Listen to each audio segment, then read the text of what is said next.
mendapatkan Engkau, menjumpai Engkau Tuhan, mengalami perjumpaan dengan Engkau Tuhan.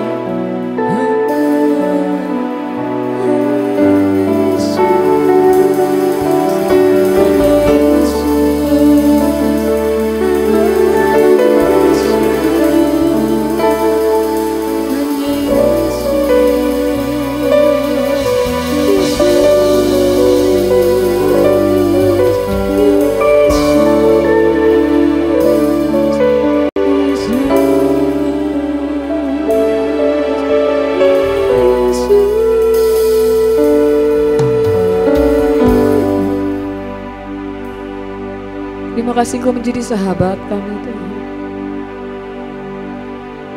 Terima kasih Tuhan. Engkau menerima kami apa adanya Tuhan.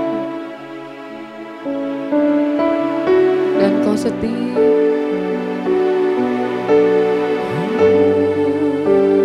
Kau yang paling mengerti tentang kami Tuhan.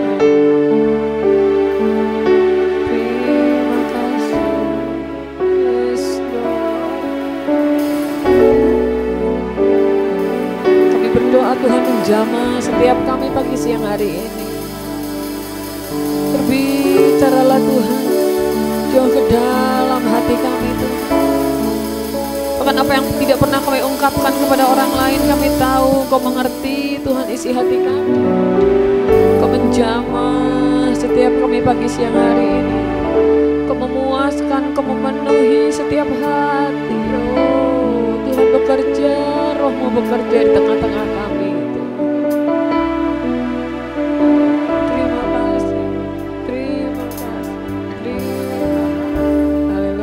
Dalam nama Yesus, urapi pemberitaan firman-Mu, kami semua dan hamba-Mu Tuhan. Di dalam nama Yesus, haleluya. Sama-sama berkata, amin. Sekali lagi sama-sama berikan kemuliaan sorak-sorai bagi Tuhan. Haleluya, puji Tuhan. Saya tanya sekali lagi apa kabarnya, dan Bapak Ibu teman-teman semua jawab luar biasa, dahsyat, ajaib. Amin. Shalom, apa kabar? Luar biasa, dahsyat, ajaib. Sekali lagi, shalom, apa kabar? Luar biasa, dahsyat, ajaib. Berikan kemuliaan sorak-sorai bagi Tuhan. Puji Tuhan, haleluya. Tim silakan duduk, haleluya. Senang sekali kita punya sahabat, Yesus sahabat kita, amin. Dan di dalam Tuhan kita punya banyak sahabat. Lihat kanan kiri, kasih senyum. Wow, haleluya. Yesus sahabatku, Yesus sahabatmu, dan kita semua sahabat. Amin, haleluya, puji Tuhan, haleluya. Mari kita lihat firman Tuhan. Hari ini kita mau belajar bersama-sama. Haleluya. Wow, senang sekali kita punya teman-teman baru, adik-adik baru. Amin, haleluya. Manusia baru, amin. Kita menjadi manusia baru. Boleh berkata bersama, manusia baru. Saya manusia baru lah. Lihat kanan kiri, katakan saya manusia baru. Wow ya, saya manusia baru. Wow. Yang lama sudah berlalu, sekarang saya manusia baru. Wow. Ini manusia baru. Yes. Cantiknya sama, tetap seperti yang kemarin-kemarin, haleluya. Gantengnya sama, tapi sekarang menjadi manusia baru, haleluya. Puji Tuhan. Dilanjutkan, tolong Kak Eli, iya, bersama dengan Kak Jeremy. Mari baca bersama-sama, hidup berpadanan Injil. 2, 3, hanya, hendaklah hidupmu berpadanan dengan Injil Kristus, supaya apabila aku datang, aku melihat, dan apabila aku tidak datang, aku mendengar bahwa kamu teguh berdiri dalam satu roh dan sehati sejiwa berjuang untuk iman yang timbul dari berita Injil. Bersama katakan amin, haleluya. Paulus berpesan kepada jemaat di Filipi, ya luar biasa pesannya. Paulus berpesan begini, hidup itu Tuhan memilih kita, betul. Amin, Tuhan yang memilih kita, amin. Tuhan memilih semua Bapak Ibu, Tuhan memilih semua adik-adik, Tuhan yang pilih kita. Setelah itu Tuhan berkata bahwa hidup kita itu harus sepadan dengan Injil Kristus. Kita percaya kepada Injil, kita terima berita Injil. Berita Injil adalah bahwa Kristus telah mati karena dosa-dosa kita. Amin. Kristus telah disalib, Kristus telah bangkit karena Dia Tuhan. Dan setiap orang yang menerima berita Injil, menerima Kristus, maka hidupnya menjadi baru, dia menjadi manusia baru. Tapi Alkitab berkata, Paulus berkata kepada jemaat di Filipi, dan ini menjadi firman bagi kita semua, hanya setelah kita menerima Kristus, setelah kita menjadi manusia yang baru, hanya hendaklah hidup kita berpadanan. Katakan berpadanan, sepadan, sesuai, berjalannya hidupnya sesuai dengan Injil Kristus. Haleluya. Sesuai dengan Injil, sesuai dengan berita Injil. Maka setelah kita mengalami hidup yang baru, hidup kita harus berjalannya sepadan ya. Ini berjalannya sama-sama, berjalannya bareng. Tidak berjalan bertolak-tolakan dengan Injil, tapi berjalannya berpadan, sepadan, sesuai dengan Injil. Katakan amin ya. Hidupnya berpadanan dengan Injil. Supaya, kata Paulus, kenapa? Karena Paulus ini, Alkitab mencatat dalam 2 tahun, seluruh Asia kecil mendengar berita Injil. Lewat pelayanan siapa? Lewat pelayanan Paulus. Apakah Paulus sendiri? Tentu tidak sendiri. Tidak mungkin, Paulus itu kan tidak maha hadir. Siapa yang maha hadir? Hanya Tuhan Yesus yang maha hadir. Betul? Malaikat tidak maha hadir, cuman Tuhan yang maha hadir. Apalagi iblis. Iblis tidak maha hadir. Betul nggak? Ada orang bilang iblisnya dari tempat asalnya ngikut katanya. Loh, iblis itu tidak maha hadir. Hanya Tuhan Yesus yang maha hadir. Amin, haleluya. Nah, Paulus juga tidak maha hadir. Kadang-kadang Paulus tidak ada. Paulus putar ya. Total pelayanannya mungkin ada sekitar 30 tahun. Alkitab mencatat dalam 2 tahun seluruh Asia kecil mendengar Injil. Wow, tidak mungkin Paulus hebat seorang diri. Paulus punya tim sehingga dia bisa memberitakan Injil ke seluruh Asia kecil. Itu luar biasa. Dan yang ditinggalkan juga luar biasa. Paulus berkata begini, kalau aku datang ke tempatmu, kalau aku datang ke Filipi, di Filipi juga Paulus di penjara, aku lihat hidup kamu sepadan dengan Injil. Amin. Kalau aku nggak lihat, aku dengar. Dia nggak lihat dengan mata, tapi dia dengar kabarnya bahwa jemaat di Filipi top. Haleluya. Lihat kanan kiri, jemaat di Bandung juga top. Amin ya. Kalau aku datang, kata Paulus, aku lihat sendiri. Wow, nyanyi semangat, sukacita, nyembah semangat, sungguh-sungguh nyembah, main musik juga luar biasa. Amin, haleluya. Apabila aku tidak datang, aku dengar. Ini penting. Ya, ini penting. Ini penting, inilah yang disebut integritas ya. Orang dunia juga kenal yang namanya integritas. Apalagi dalam kekristenan standar yang lebih tinggi. Dilihat, tidak dilihat orang. Hidup kita tetap berpadanan dengan Injil. Amin. Inilah standar hidup kekristenan yang luar biasa. Bahkan orang-orang dunia mengadopsi prinsip-prinsip kekristenan. Kalau aku datang, aku lihat sendiri.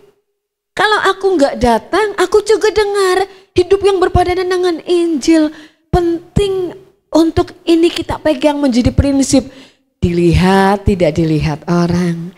Orang datang, orang tidak datang. Ada orang tua, tidak ada orang tua. Halo. Hidupnya tetap berpadanan dengan Injil. Ada adik-adik yang bersama dengan kita hari ini. Ya, kita sambut mereka, tepuk tangan semuanya. Haleluya. Luar biasa, betul nggak? Jauh dari orang tua. Tapi kalau adik-adik hidupnya berpadanan dengan Injil, orang tua akan sangat senang. Orang tua akan sangat lega. Orang tua akan sangat bangga. Ya, di belakang ada Ruben juga yang sebentar lagi hidupnya tidak selalu sama-sama orang tua, betul nggak? Anak-anak itu Masalahnya bukan sayang tidak sayang orang tuanya, betul nggak? Orang anak-anak itu setiap kita akan punya kehidupan kita. Bagaimana Tuhan menuntun hidup kita. Tidak selalu orang tua diberikan, keluarga diberikan oleh Tuhan ya. Untuk membimbing, untuk merawat sampai pada masanya. Tetap orang tua membimbing, tapi jarak dekat atau jarak jauh. Jarak jauh nggak pakai remote gitu ya. Bukan. Tapi apakah betul-betul melihat dengan mata? Atau tidak selalu melihat, tapi akan mendengar beritanya, akan mendengar telepon, akan baca chatnya teman-teman gitu ya, adik-adik ya, Ruben juga begitu kan, akan selalu kirim kabar. Tapi Paulus berkata, wow aku senang sekali, karena jemaat di Filipi itu aku datang, aku melihat hidup mereka berpadanan dengan Injil. Aku tidak datang, aku tetap dengar bahwa hidup mereka berpadanan dengan Injil. Ibadahnya rajin, betul nggak? Orang tua pasti tanya. Bersama kita ada om dokter nih, begitu ya. Dengan tante, loh anaknya juga ada satu yang ada di Kalimantan Barat, begitu kan. Gak selalu anak kumpul dengan orang tua. Tapi yang pasti hidup berpadanan dengan Injil itu luar biasa. Amin. Itu akan membuat wow. Semua orang akan merasa tenang. Semua orang tua akan merasa tenang.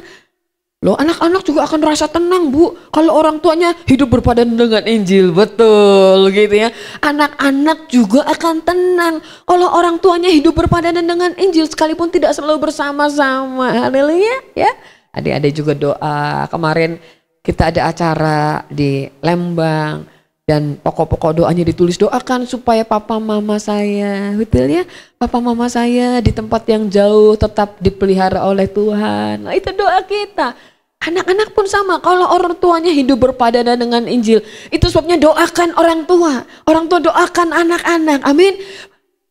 Bahwa kamu teguh berdiri, katakan teguh berdiri, teguh, jangan goyang-goyang, gitu ya. Anginnya kemana nih? Diajakin teman nih, tergantung teman yang ngajak nih.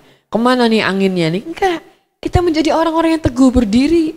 Kalaupun kita punya teman, kita menjadi orang yang teguh berdiri dalam kebenaran firman. Dan kita meneguhkan teman-teman yang lain. Amin, haleluya. Sebabnya kemarin dibahas sangat perlu punya teman. Katakan perlu punya teman. Nih sudah berteman, haleluya ya. Eli punya teman banyak, semua kita punya teman, sangat perlu punya teman. Kita nggak bisa sendirian, sangat perlu punya komunitas. Dengan semua orang kita berteman betul, tapi ada teman yang dekat, ada teman terbaik, ada teman tempat curhat. Kalau temannya buruk, hati-hati. Haleluya. Teman yang buruk tarik-tarik lebih banyak, hati-hati. Yes, tapi kalau bersama-sama dengan teman yang baik, haleluya, menjadi orang yang teguh berdiri dalam satu rohnya Tuhan, haleluya, sehati sejiwa berjuang. Yang pria katakan berjuang, yang wanita katakan berjuang. Dalam Tuhan itu ada yang namanya berjuang. Haleluya. Semua berjuang, katakan berjuang. Orang tua terus berjuang, anak muda terus berjuang. Kita semua terus berjuang. Haleluya. Perjuangan kita selesai nanti pada waktunya. Ada yang mau cepat-cepat selesai, jangan ya. Haleluya, tugasnya masih banyak. Perjuangan kita nanti selesai, nanti masih lama. Masih banyak tugas kita dan untuk itu kita berjuang dengan iman. Haleluya. Berjuang, terus berjuang. Berjuang untuk iman yang timbul dari berita Injil. Setiap kita harus terus berjuang. Amin, berjuang. Susah bu ikut Tuhan di tengah teman-teman yang gak mau ikut Tuhan. Itu namanya berjuang. Haleluya. Susah bu teman-teman di kampus, susah bu teman-teman di sekolah. Itu namanya berjuang, haleluya. Teman-teman kadang-kadang tertawakan kita, gak apa-apa, itu namanya berjuang. Setiap kita berjuang untuk iman. Orang tua berjuang, berdoa untuk anak-anak. Kita semua berjuang untuk gereja. Pendoa-pendoa syafaat berjuang untuk gereja. Oh Tuhan tolonglah Tuhan. Yang sakit Tuhan sembuhkan, yang sakit Tuhan jamah, haleluya. Bapak mertuanya Pak Saskia sedang menunggu untuk bisa dioperasi jari-jarinya karena kecelakaan. Kita doakan, menunggunya karena tensinya harus stabil dulu ya Pak ya, baru bisa dilakukan tindakan. Jadi kita berdoa. Haleluya, setiap kita berjuang, perjuangan kita tidak selesai sampai Tuhan Yesus datang. Atau sampai kita kembali kepada Tuhan. Haleluya. Baru pekerjaan kita nanti menyembah. Haleluya. Terus next, lanjut. Haleluya. Puji Tuhan. Ada hidup yang lain. Tadi firman Tuhan berkata dalam Filipi, hidup yang berpadanan dengan Injil. Tapi juga ada hidup yang lain dan kita tidak mau hidup yang seperti ini. Hidup seperti orang yang tidak mengenal Allah. Kalau jelas tidak mengenal Allah ya memang hidupnya begitu. Tapi ada orang-orang yang katanya Kristen, ada orang-orang yang mengenal Tuhan, mengenal kasih Tuhan, sudah lahir baru, hidupnya seperti, ya betul nggak? Kalau yang tidak kenal Allah itu sudah jelas, memang tidak kenal Allah. Tapi yang dimaksud di sini seperti orang yang tidak mengenal Allah, nggak ada beda, sama. Kok sama ya? Iya, Efesus 4 ayat 17. Mari sama-sama berkata, sebab itu kukatakan dan kutegaskan ini kepadamu di dalam Tuhan, jangan hidup lagi sama seperti orang-orang yang tidak mengenal Allah dengan pikiran yang sia-sia. Ini surat Paulus bukan kepada seluruh dunia loh, betul gak? Paulus tidak menulis, hai seluruh dunia dengar aku, bukan. Hai jemaat di Efesus, yang disebut ini jemaat. Halo, betul? Jemaat loh yang ditegaskan. Biasanya kalau sudah ditegaskan itu karena sudah dikasih tahu, sudah dinasehati begitu ya. Tapi perlu ditegaskan, ditegaskan lagi, sebab itu kukatakan dan kutegaskan ini kepadamu dalam Tuhan. Please, kata Paulus, ini di dalam Tuhan loh, begitu ya. Jangan hidup lagi sama seperti orang yang tidak mengenal Allah. Sebetulnya kenal Allah atau tidak jemaat di Efesus? Jemaat di Efesus itu sebetulnya kenal Allah atau tidak? Kenal, betul nggak? Sebetulnya kenal Allah, pasti namanya jemaat di Efesus. Sudah diajar, sudah dikatakan, ditegaskan lagi. Jangan hidup seperti orang yang tidak mengenal Allah. Karena banyak. Kanan kiri berkata, tapi bukan kamu. Haleluya, gitu ya. Bukan kamu, bukan aku juga. Coba-coba katakan dulu, bukan kamu.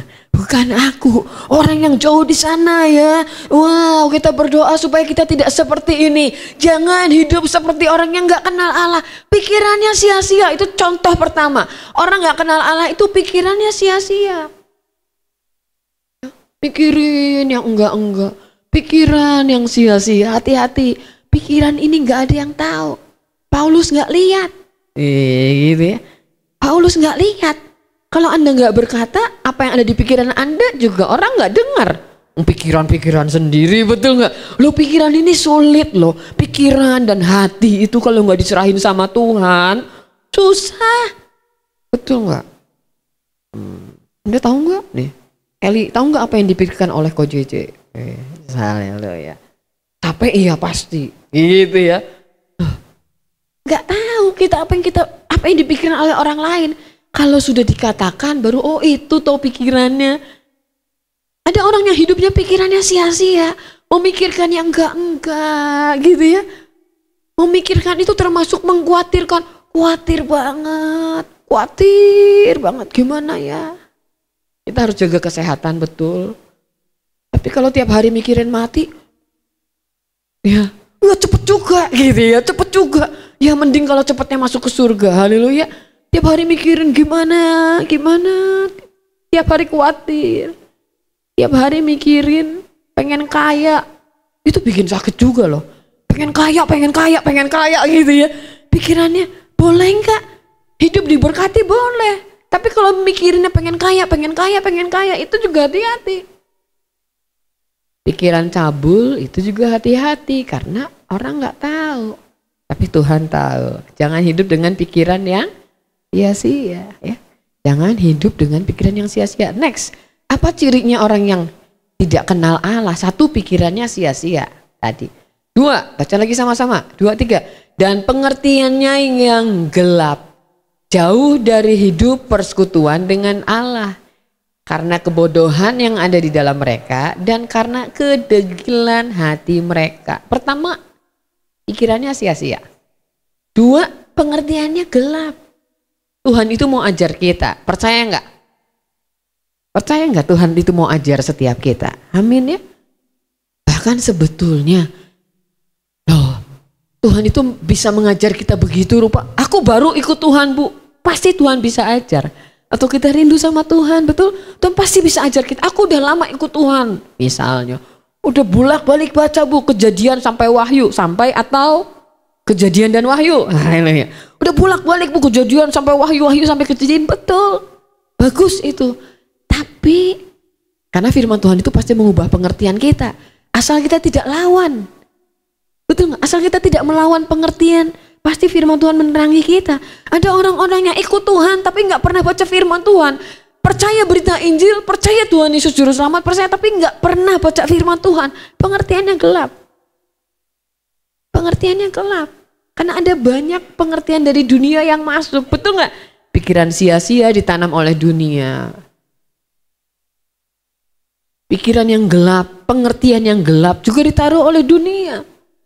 Dunia berkata kamu hancur loh, kamu nggak punya masa depan loh. Orang kayak kamu, orang tua kamu cerai loh, kamu udah nggak punya orang tua loh. Pengertian yang ditanam oleh dunia itu begitu ya. Dengan pengertiannya, kalau orang tuanya nggak punya harapan, kalau kamu hidup keluarga nggak punya harapan, kamu pun nggak akan punya harapan. Kamu sekolah sekarang SMA belum tentu kamu bisa lanjut, belum terus begitu kan? Kenapa? Kamu kuliah, kamu belum tentu lo bisa lanjut. Kenapa? Pengertian dari dunia itu terus masuk. Kita ini kan tinggal di dalam dunia, ada banyak pengertian dari dunia teman-teman kita. Jauh dari hidup persekutuan dengan Allah, apalagi kalau jauh. Persekutuannya dengan Allah jauh. Dengan teman-teman jauh, begitu ya. Kenapa sih perlu berteman, perlu berkomunitas? Karena waktu kita jauh dari Tuhan, kita dengar kesaksian dari teman kita. Aku loh sebetulnya aku lagi marah, aku lagi benci, aku lagi kecewa. Tapi Tuhan tegur aku, gitu kan. Sama ya, aku juga ngalamin seperti itu, gitu kan. Jadi persekutuan dengan Tuhan, persekutuan dengan saudara-saudara seiman yang saling menguatkan itu penting banget. Haleluya, penting banget, penting banget. Karena kebodohan, nah satu bodoh, dua degil. Apa sih bedanya bodoh sama degil? Apa bedanya bodoh sama degil? Bodoh itu ya bodoh. Memang nggak pernah diajar, misal jadi bodoh gitu ya. Memang nggak mau diajar, jadi bodoh. Tapi kalau degil itu lebih ke udah diajar, tetap nggak mau dengar, tetap nggak mau dilakukan, itu degil, bebal. Di sini nggak ada yang degil, nggak ada yang bebal, nggak ada yang bodoh. Amin, haleluya. Orang dunia, orang yang tidak mengenal Allah itu pikirannya sia-sia, pengertiannya gelap dipengaruhi dunia, jauh dari persekutuan dengan Allah. Karena apa? Karena bodoh atau karena degil? Banyak orang lebih degil, lebih banyak daripada orang bodoh. Coba survei, haleluya ya.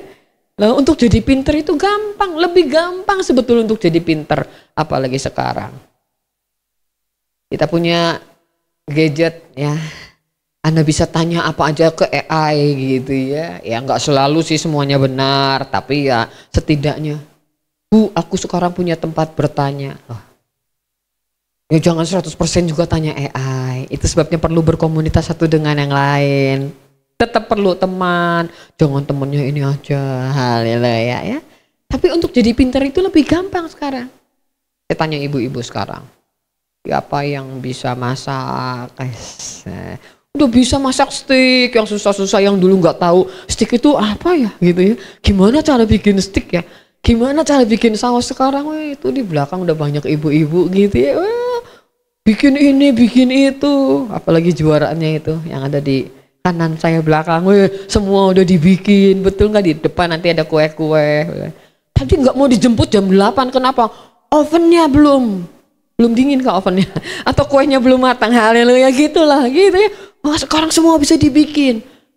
Udah pintar-pintar semua. Lebih banyak, sekali lagi lebih banyak orang degil daripada orang bodoh. Karena kalau bodoh tuh belajar jadi pintar, kalau degil itu diajarin juga nggak pintar-pintar. Haleluya. Tapi Tuhan itu sabar ya sama kita ya. Tuhan sabar nggak? Tuhan itu sabar sekali. Oh, sama yang degil aja Tuhan itu sabar sekali. Next. Nah ini kenapa? Efesus 4 ayat 19.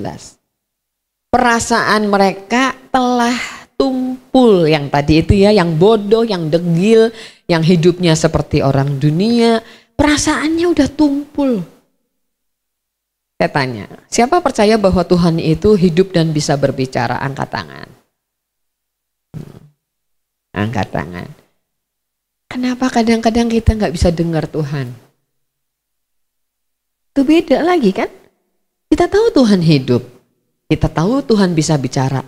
Kenapa kadang-kadang kita nggak rasa Tuhan bicara, kita nggak dengar Tuhan bicara? Karena perasaan yang tumpul, ya. Ya berdoa, perasaan kita nggak tumpul. Kenapa perasaannya tumpul? Bukan Tuhan nggak bicara, tapi kalau Tuhan bicara kita nggak dengar. Roh Tuhan bicara kita nggak dengar. Tuhan tegur kita nggak dengar. Dinasehati lewat Tuhan, lewat firman, lewat Roh Kudus, lewat saudara seiman, lewat kakak rohani, nggak dengar juga. Lama-lama orang itu perasaannya tumpul. Ada orang yang ngerasa dia rohani, dia hebat, tapi sebetulnya rasanya aja sih, perasaan dia sendiri gitu ya. Perasaan dia sendiri, perasaannya tumpul. Hanya karena dia punya pengetahuan banyak, tapi sebetulnya perasaannya tumpul. Kenapa ya orang itu hebat tapi jatuh bangun dalam dosa, kelihatannya hebat karena perasaannya tumpul. Waktu Roh Kudus bilang jangan gitu ya. Roh Kudus itu kalau negur kan, jangan nak, jangan nak, jangan. Ya, jangan sayang. Nah, kita terabas terus. Perasaannya tumpul sehingga mereka menyerahkan diri kepada hawa nafsu. Kalau orang perasaannya tidak tumpul, dia tidak akan menyerahkan diri kepada hawa nafsu. Kenapa orang kawin cerai? Kenapa orang berselingkuh? Kenapa orang bla bla bla bla bla? Perasaannya tumpul. Dia kemudian membenarkan dirinya sendiri. Begitu ya. Jatuh bangun dalam dosa, membenarkan dirinya sendiri. Dia cari ayat pembenaran, Tuhan mengampuni dosaku. Betul. Mereka menyerahkan diri, nyerah dah kepada hawa nafsu. Dan parahnya sekali lagi, ini Paulus berbicara kepada jemaat sesuai dengan judul kitabnya, di kitab Efesus, jemaat di Efesus, bukan di luar jemaat. Kalau Paulus bicara kepada orang di luar jemaat sih, ya oke lah. Ini bicara menulis surat kepada jemaat di Efesus. Dan saya membaca catatan yang luar biasa tentang cara hidup jemaat mula-mula ya. Ditulis di situ begini. Jemaat mula-mula itu ada di budaya yang sama. Jemaat mula-mula itu ada di dunia yang sama. Tapi mereka memiliki cara hidup yang berbeda. Itu sebetulnya. Dan itu sebetulnya harus menjadi cara hidup kita. Jemaat, betul nggak? Loh, jemaat mula-mula itu hidup di budaya yang sama dengan orang lain. Dengan tetangga mereka. Jemaat mula-mula itu ada di dunia yang sama dengan orang lain, dengan tetangga mereka, dengan teman-teman mereka. Apa yang beda? Jemaat mula-mula itu memiliki cara hidup yang berbeda. Amin. Cara hidup yang berbeda sehingga mereka disukai oleh banyak orang. Disukai Tuhan pastinya, disukai banyak orang. Dan Tuhan menambah-nambahkan jumlah orang percaya lewat mereka, lewat Anda. Wow, luar biasa. Kasih tepuk tangan buat semuanya. Amin, haleluya. Mereka tinggal di tempat yang sama, tinggal di budaya yang sama, tapi mereka memiliki cara hidupnya beda. Jemaat di Efesus, Paulus berkata hati-hati. Ada orang-orang yang hidupnya seperti orang yang gak kenal Allah. Mereka perasaannya tumpul. Ditegur juga gak ngerasa. Dibilang salah, mereka nggak ngerasa. Kadang-kadang parahnya merasa masih tetap rohani sehingga mereka menyerahkan diri, udah pasrah kepada hawa nafsu dan mengerjakan dengan serakah. Serem ya, udah dikerjakan serakah lagi. Wah, berlebih-lebihan, serakah sekali. Segala macam kecemaran, sampai semua namanya kecemaran itu ada. Semua dosa itu namanya orang yang hidupnya seperti tidak mengenal Allah. Tapi hidup kita yang pertama tadi harus berpadanan dengan Injil. Amin. Next. Haleluya. Efesus 4 ayat 22. Yang pria boleh baca dengan suara yang keras. 2, 2, 3.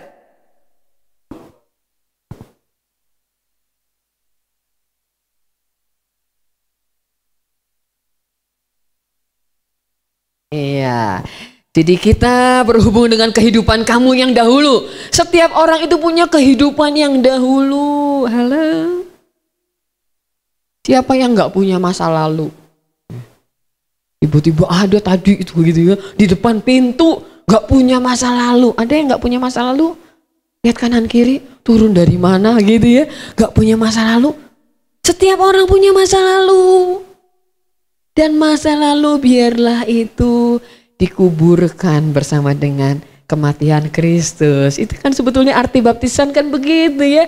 Sebabnya setiap kita yang percaya kepada Tuhan Yesus harus dibaptis. Masa lalu dikuburkan, ya, bersama dengan kematian Kristus, dikubur udah.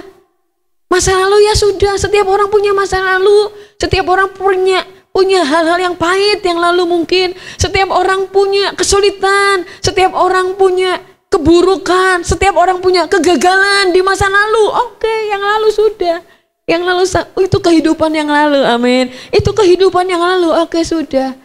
Tapi itu sebabnya Alkitab berkata berhubung dengan kehidupan kamu yang dahulu. Kehidupan yang lalu itu harus diselesaikan. Kalau tidak nanti mempengaruhi kehidupan kita di masa depan. Yang lalu-lalu harus dibereskan, dituntaskan. Kalau bisa dituntaskan dengan Tuhan. Kalau kerasa mengganjal dituntaskan. Dengan orang-orang yang melayani. Betul gak? Yang Anda percaya.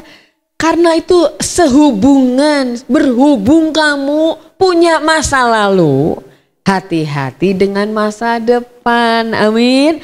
Karena setiap kita punya masa lalu yang buruk mungkin, masa lalu yang mengecewakan, sakit hati, kalau nggak dibereskan, ikut Tuhan masih tetap sakit hati, gitu ya. Berhubung dengan kehidupan kamu yang dahulu harus menanggalkan manusia lama. Semua tangan boleh bergerak, haleluya. Yes. Kalau enggak kedinginan juga kan di sini. Ini Bandung lagi dingin, atau di ruangan ini saja dingin. Berhubung dengan kehidupan kamu yang dulu harus menanggalkan manusia lama. Manusia lamanya harus ditinggalkan, harus ditanggalkan, harus dilepas. Ada orang yang sangat sayang dengan kehidupan lamanya. Ada orang yang, aduh sayang banget ya kehidupan lamanya masih seru untuk diceritakan, haleluya.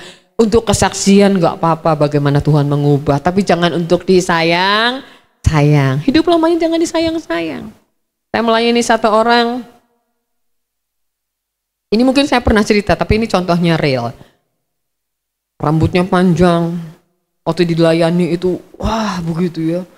Rambutnya ke depan, kemudian matanya terbelalak-belalak. Dia bilang, aku kaya, punya uang. Itu Bu, Ibu tahu nggak Bu, ini grosir adalah brandnya ya. Ini ya, besar. Itu tanahnya belinya sama aku. Dan komisiku gede, katanya gitu ya. Tapi itu aku minta sama roh tanah, bumi, tanah, air, laut, udara, apa itu? Itu roh bumi, kata dia gitu. Aku minta sama roh bumi. Supaya aku berhasil jual tanah komisinya gede. Setelah dia tahu kebenaran, harusnya dia meninggalkan manusia lama, katakan amin. Tapi ada orang yang sayang, dia bilang kalau aku lepas itu roh bumi, nanti aku nggak bisa jualan tanah lagi. Oh jangan takut, Anda punya Roh Kudus yang dahsyat luar biasa, amin, haleluya. Punya Roh Kudus, punya roh hikmat, punya roh pengertian, ada kemurahan, ada kebaikan Tuhan. Manusia lamanya harus ditanggalkan, harus dilepas. Karena manusia lama itu apa dikatakan menemui kebinasaannya. Kata siapa? Nggak akan binasa-binasa, yang penting terima Tuhan. Kata siapa? Kalau tidak menanggalkan manusia lama pasti akan menemui kebinasaan oleh nafsunya yang menyesatkan, sama-sama dengan hawa nafsunya akan binasa. Itu sebabnya manusia lama harus ditanggalkan. Marah-marah dulu. Betul, haleluya. Haleluya. Ancam-ancam orang dulu. Maki-maki orang dulu, haleluya.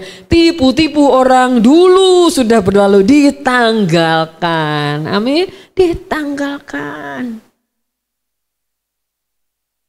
Next. Standar hidup dalam Kristus. Semua ayat firman Tuhan itu luar biasa. Kita lihat ayat ini ya. Ya baca ayat ini saya kaget juga dengan ayat ini ya. Luar biasa. Efesus 4 ayat 28.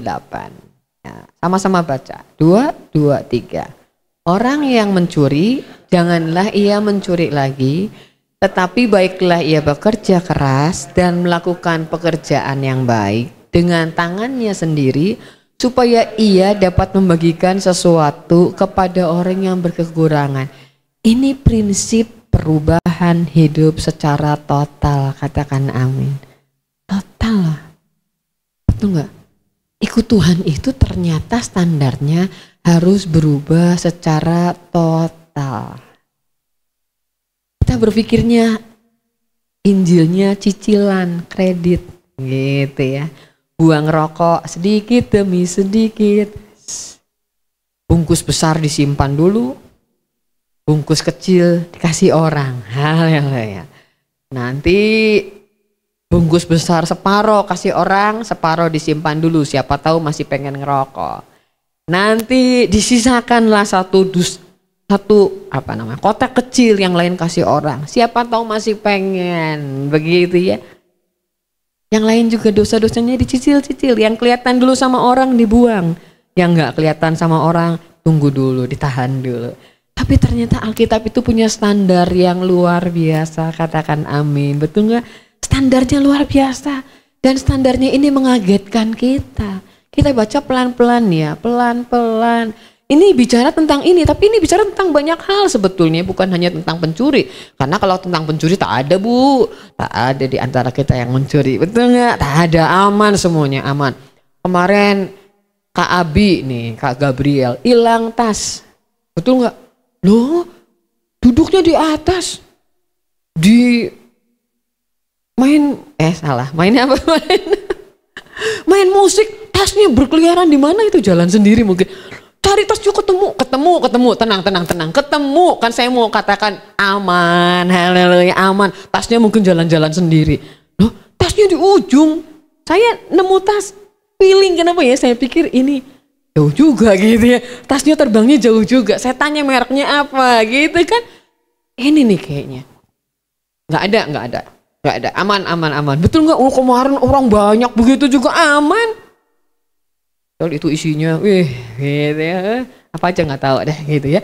Loh, tapi ini bukan hanya bicara tentang pencuri, ini bicara tentang banyak hal dalam kehidupan kita, banyak hal yang harus kita serahkan sama Tuhan supaya kita berubah total. Kita baca sama-sama. 2, 3 pelan-pelan ya. Orang yang mencuri, janganlah ia mencuri lagi. Tetapi baiklah ia bekerja keras, melakukan pekerjaan yang baik dengan tangannya sendiri, supaya ia dapat membagikan sesuatu kepada orang yang berkekurangan. Targetnya sangat jauh. Betul nggak? Setuju nggak? Targetnya dari sini sampai sini itu jauh loh. Dari orang yang mencuri, lo ngelayani orang yang asalnya pencuri. Nah ya, yang sudah berpengalaman melayani dengan beraneka latar belakang itu nggak gampang, betul nggak? Ya sekalipun kuasa Tuhan pasti bisa mengubah orang-orang sebesar apapun dosanya. Kalau orang itu mau dirubah, itu kuncinya kan. Lo targetnya sangat jauh loh. Dari orang yang mencuri sampai orang yang suka berbagi dengan orang, itu targetnya sangat jauh. Kalau selangkah aja itu udah luar biasa. Setuju nggak? Orang yang mencuri jangan curi lagi, itu aja udah luar biasa. Setuju nggak? Setuju. Karena orang yang mencuri itu udah keenakan. Saya melayani satu dukun loya, biasanya ya Senin Kemis tinggal pasang ikat-ikat. Kalau perlu potong ayam, darahnya diminum sebelum dia melakukan ritual menyembuhkan orang. Dan ya cetek lah, orang kasih uang, orang didoakan kasih uang. Ya lembaran warna apalah gitu ya, saya sebut nominal enggak, itu cetek lah, gampang, namanya orang sakit datang ke dukun, habis itu kasih uang banyak-banyak. Tapi setelah ikut Tuhan, Anda tahu, teman-teman tahu dagangnya apa? Telur cicak. Bukan telur cicak beneran itu gitu ya.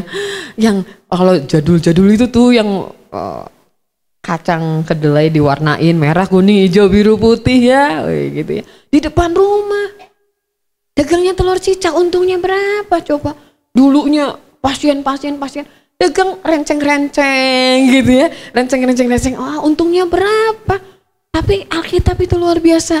Orang yang mencuri, apa tadi? Jangan mencuri lagi. Orang yang berdukun, jangan jadi dukun lagi. Itu juga nggak gampang. Biasanya enak, tinggal nyolong duit orang.